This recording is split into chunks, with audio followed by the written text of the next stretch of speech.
The Australian government has been accused of a strategic, deliberate and coercive campaign to separate refugees from their families and prevent them from reuniting in Australia. A new report by the Human Rights Law Centre says family separation has been used as a tool to punish and deter refugees seeking safety in Australia. Refugee Esmat Ansari calls Melbourne home, but says half her body remains in Iran with the son she hasn't seen in 8 years. If you're mom, you have to understand me. That is a long time. That is 8 years. I didn't see my son. Because the 50-year-old arrived by boat in 2013, she isn't eligible for a permanent protection visa and is barred from applying to bring her son to Australia. The government helped me about medicine, about psychology, about everything, but that is not enough.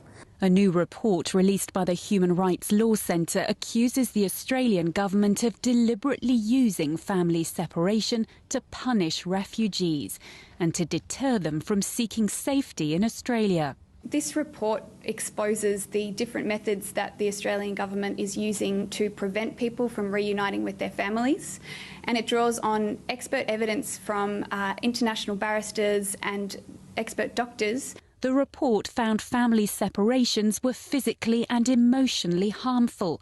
It's come as no surprise to a former detainee of Australia's offshore processing centre on Manus Island. This system is using the children to put pressure on the parents. And that is a very inhuman and immoral. The report found family separations were illegal under international law.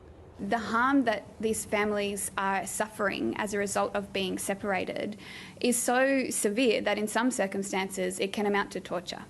Calls for the government to take a different approach. I believe the system, current system is very inhumane, where it's punishing people just because seeking asylum. We really need to be thinking more kindly, more generously and more protectively about the children who've come here seeking asylum. An Immigration Department spokesperson says Australia's strong border policy settings remain steadfast and that regional processing, temporary protection visas and limitations on family reunion aim to deter people from relying on people smugglers and encourage people to take lawful migration pathways to Australia. Philippa Carisbrook, SBS World News.